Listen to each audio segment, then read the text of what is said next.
Okay, so hopefully you have an installation of WordPress rocking along here, either on a live site, a live hosting account, or perhaps you've set up a local installation, which is exactly what I've done here. And I'll be using this local installation on my Mac using MAMP, which I showed you not too long ago, for the rest of the training. So what I want you to do is I want you to log into WordPress. Again, whether that's live or whether it's a local installation or whatever you have, and your login is going to be whatever your URL is. So it could be, www.mysite.com, whatever it is. Or for me, because I'm running MAMP, it's localhost:8888/WP-admin. And then you'll have to pop in your username and password, and then voila, you're dumped into the back end of your blog. Wonderful. Okay. So what I want to do here is I want to just kind of, show you the sites here. I'm going to show you a couple of quick things, kind of get you comfortable in the back end here and this kind of thing. And I think for most people, it takes a little bit of time. I think it's like any software application. It takes a little bit of time to kind of get comfy in the back end here. But what's cool about WordPress is it's so logically laid out, and it's such a straightforward interface that you'll be nice and comfy pretty quick. So here we go. Here's our quick 5-cent tour of the WordPress admin interface, if you will. So first of all, over in the top left corner, we have the name of your blog. I called mine Jeff's Sweet Rockin' Blog. And you know what's cool about this, piece of text here or this visit site is I can click on it and it will show me the front end of the blog. In other words, what visitors to my blog would actually see. Now, as a quick aside, normally what I do, whether I'm running a local installation, which I am here, or whether I'm working on my live site, is I always, for whatever reason, I like to keep the back end open as well as the front end, and I kind of flip back and forth between the two. And what I usually do, at least here in Firefox anyway, is on the Mac here I hold down Command, or on the PC I hold down Control, and I click either on Jeff's Sweet Rockin' Blog or on this visit site. And what that will do is that will open the front end in a new browser tab, right? That's just kind of how I roll. It's just kind of how I like to work it, right? So then I can see the changes that I've made on the front end here, and then I can flip back to the back end and then make some changes and, kind of go back and forth that way. So hopefully that's all good. And by the way, a quick side note to my quick side note. I love this. In Firefox anyway, we have Command or Control 1 and 2 to flip between our browser tabs. So Command 1 will take you to your first browser tab. Command 2 or Control if you're on the Windows side, that'll take you back and forth between your browser tabs there. So cool stuff. Okay. All right, so back to our tour of the interface. Hopefully pretty straightforward stuff.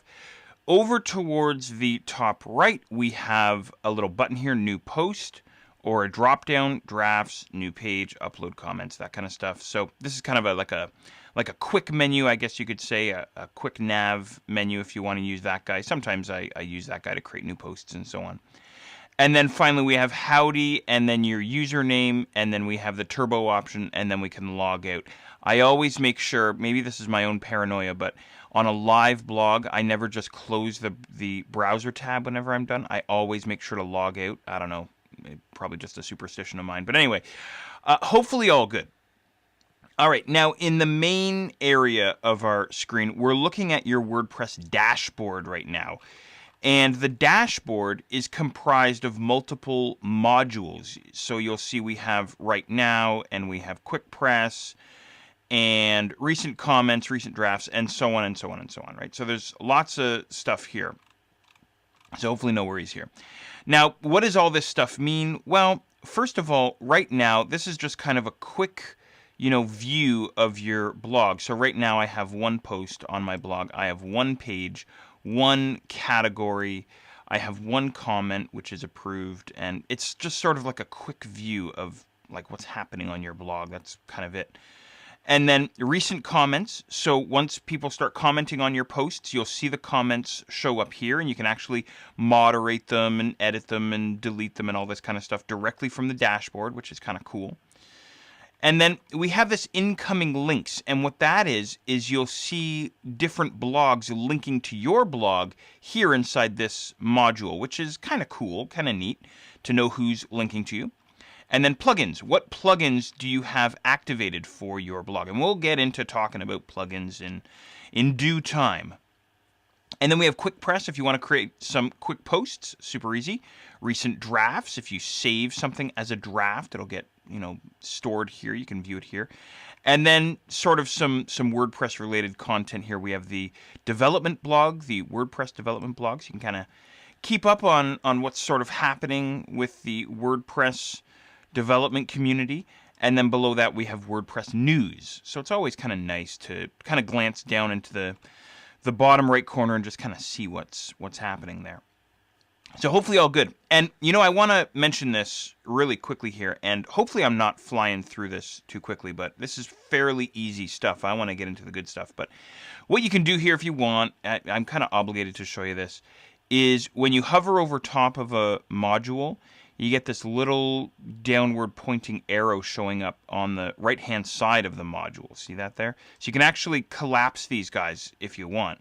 So if there's modules that you don't want to see or you don't really use them, for example, the incoming links, well, we could just collapse that down so it's not taking up real estate on our dashboard here. It's entirely up to you. It doesn't really matter a whole lot, but some people like to do that.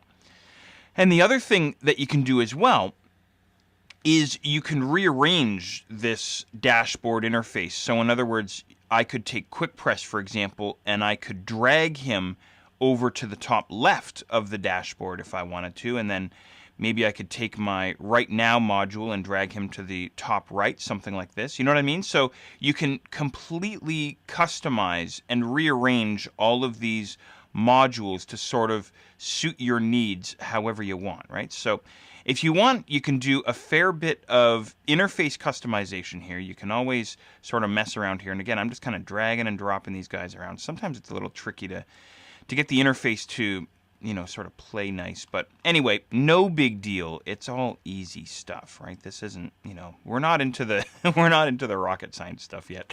So hopefully all good. So if you want to take a moment and pause the video and mess around a little bit with your modules, go for it. What's cool about the sort of the module interface or the module concept is you'll see the module idea or the module interface repeated in some of the different interfaces that we have in the back end of WordPress here. So cool stuff. Okay. Now, another thing that I want to show you here is we have some screen options, again, related to our dashboard. We can do some further customization here. So what I can do is way up in the top right corner, we have screen options. And if I click on that guy, I get this expanding sort of header area. And what I can do is I can decide which modules I want to display in the dashboard. So say, for example, for whatever reason, I don't want to see the recent comments and I don't want to see the WordPress news or the WordPress development blog updates, and I don't want to see Quick Press, something like that, right? And then as I'm checking and unchecking these guys, they're actually being removed from the dashboard down below, which is kind of cool. So I can come in here and just sort of, decide which modules I want and which ones I don't.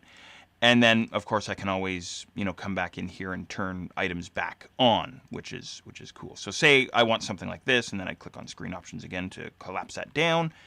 Looks pretty cool. And then I go, well, I really kind of wanted that, that feed from the development blog. Well, I could pop back in here and turn that guy back on, or, turn my Quick Press back on and all this good stuff. So you can mess with this if you want. I just leave the defaults myself. I leave the default modules, and I leave the default arrangement. I don't really, concern myself with that kind of stuff too much, but you can also set the number of columns if you want. You can have a 3-column, a 4-column, a 1-column layout, whatever you want. And if you want, you can kind of scroll down so you know what I'm talking about here. But once again, normally I just, leave the defaults, something like that. So anyway, hopefully all good. Now I've gone and royally messed up my my dashboard interface. So I'm going to go and clean this up. If you want to spend a moment and kind of mess around a little bit, go for it. And I will catch up with you in just a second.